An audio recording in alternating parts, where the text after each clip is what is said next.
Good day, learners. In this video, we are going to look at question 6 of the November 2018 question paper, which is a functions question. It says there in the diagram below, A and B are the x-intercepts of the graph of f given by x squared minus 2x minus 3. So, I have a quadratic parabola with x-intercepts at A and B. A is the straight line. Now, a straight line, G, cuts through A, cuts F also at the point C45, and the y-axis at 0, 1. So the straight line cuts there at A, it cuts at 0, 1, it cuts at C45. M is a point on the graph of F, and N is a point on G, such that MN is parallel to the y-axis.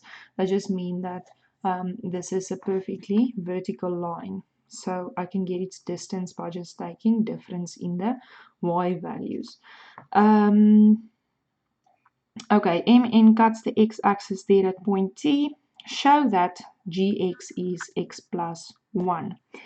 Okay, so, well, I have that y-intercept of the graph,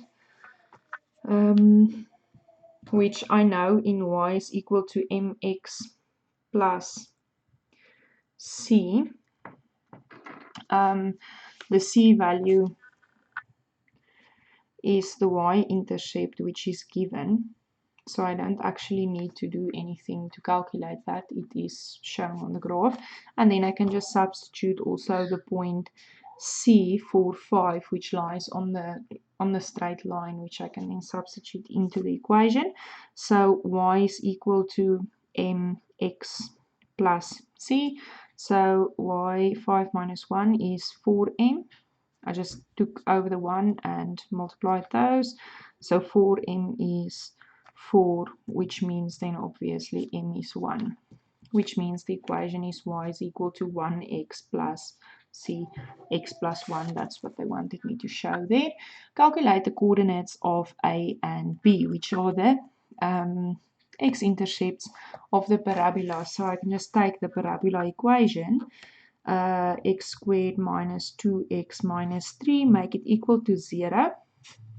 Make the y 0 to get the x-intercepts, and this is not even a very difficult factorization question, very basic, straightforward. So x is 3 or x is minus 1. So they actually want the coordinates of A and B. So I can see on the sketch A lies on the negative x-axis and B on the positive. So A is obviously the point minus 1, 0, and B is the point 3, 0 then. They want the coordinates, then you must please give the coordinates, don't stop there. 6.3 says determine the range of f. The range is the possible y values, and since this equation there, this graph lies all above the turning point, so the range, the possible y values will be anything bigger than the y value at the turning point. So I need the turning point of this equation. Now you can do one of two things: complete the square, or you can use that minus b over 2a, p is minus b over 2a. I've done that in the previous question paper, so I'm going to just complete the square just to practice both as well. So to complete the square, I'm going to just move this minus 3 a little bit to the side. I need to take half of the b value, which is negative 1, and then square this, which is positive 1, and add and subtract the square there. And then this I added there to complete the square, so that this is a perfect square. And then that is then just now there as sort of part of the equation as an extra. That means the turning point is PQ, which is 1, negative 4. 1, negative 4. Just be careful of the sign, because the equation has a negative in the P is just 1, but the Q is negative 4. Meaning that y value at the turning point is minus 4. Remember, I'm trying to look at the range, meaning the range y can be anything bigger above -4, so anything bigger or equal than -4, any real numbers. Okay, 6.4 says, if Mn is 6, determine the length of OT if t lies on the negative x-axis. Show all your working. So if Mn is 6, now Mn, I want the length of OT. Right, Mn is the y value of the parabola there, subtract the y value of the straight line there, and I want that x value to get the length of OT, obviously, because if this is now, say, -3, then that distance is 3, right? So I need the x value there. So basically, if I take the parabola, the y value of the parabola is must now f, and subtract the y value of the straight line, which is gx, that should give me the length 6, right? And then I need the x value. So I'm going to substitute this.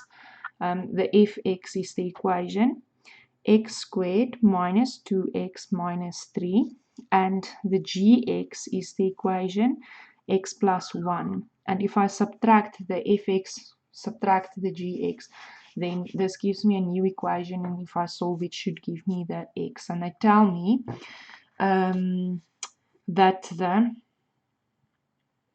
t lies on the negative x-axis because this distance between the two graphs, somewhere there as well, I will have the same distance, but that's going to lie on the positive x-axis. So obviously I need the t value, which is negative, the x value, which is negative. I need to use that.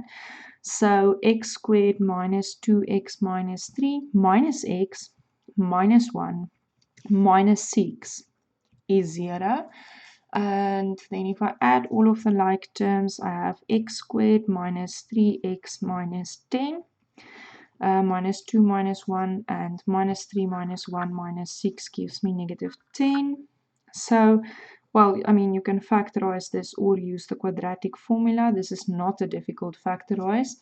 Right, so I get x is 5 or x is negative 2. Right, now since the t lies on the negative x-axis, obviously the coordinates of t is -2, 0, which makes the length of OT 2 units. Right, it's -2. That's -2, so from the origin, that's 2 units. Right, 0 minus -2. And 6.4.2, this was 6.4.1.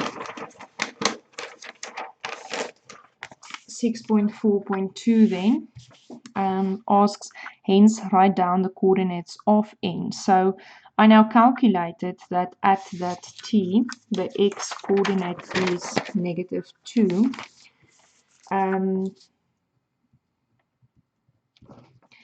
So there, the x coordinate is -2, making that the point -2, 0. So n is the point -2 something, and m is the point -2 something, right? I basically just want that y value, which this point lies on the straight line with equation x plus 1, and I have the x. So y is equal to x plus 1 with the x is -2, right? That's really not a difficult thing to do. So y is -1, making that coordinates of n is -2, -1. Okay, and then 6.5 says determine the equation of the tangent to f drawn parallel to g.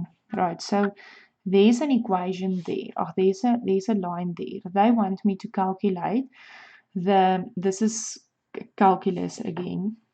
And there's a lot of calculus questions in the functions. Okay, so what they want me to do is the equation with the same gradient. So if I just move this line up or down a little bit, somewhere, I mean, obviously I can see there, somewhere it's going to produce a tangent that has exactly the same gradient. Parallels means gradients are the same, right? So I know the gradient of that equation is 1, right? So obviously the gradient is 1. From calculus, the derivative is the gradient, which is 1. So I'm going to just get the derivative of this equation. I discussed this also in an earlier video. For those of you that don't know, you see the gradient is the derivative. Right, what I discussed to get the derivative for every term, what you do is you take the exponent, multiply it in front, and subtract 1 from the exponent. So if I have a function, I'm just going to write it again, ax to the power of n. To get the derivative, short method, there's a long method as well, but the short method is I take the exponent, multiply it in front, n times a, and then from the exponent I'm going to subtract 1. So I do two things, multiply the exponent in front and subtract 1 from the exponent. So my derivative, if my function here f(x) is x squared minus 2x minus 3, the derivative is going to be, I take the exponent, which is 2, multiply it with the 1 in front, 2 times 1 is 2, and subtract 1 from the exponent, so 1. This exponent here is 1. I'm going to multiply it in front. 1 times negative 2 is negative 2. And second thing, I'm going to subtract 1 from the exponent, making it 0. There, with a constant, the exponent is basically x to the power of 0, right? If there's no x, that is what it is. So I'm going to take the 0, multiply it in front, making it 0x whatever. So that is anyways 0, which I can ignore. So that makes the derivative, if I just write it in a more grade 12 method, 2x minus 2. Because x to the power of 0 is 1, so negative 2 times 1, and the 0 is going to fall away, so there's my derivative. So the derivative, 2x minus 2 is 1, right? Meaning 2x is 1 plus 2 is 3, so x is 3 over 2, right? That means that this line that lies there, let me just quickly draw it in for the people who thinks in pictures. That line that lies there, what I know so far, lies there where x is 3 over 2 and it has a gradient 1, which is the same as that gradient. To get this line's equation, I need a point. So this point will be the point 3 over 2 something. I need to find that something which lies on the parabola. So I can just substitute 3 over 2 into the parabola equation. The parabola equation is x squared minus 2x minus 3. I'm still going to use my calculator there.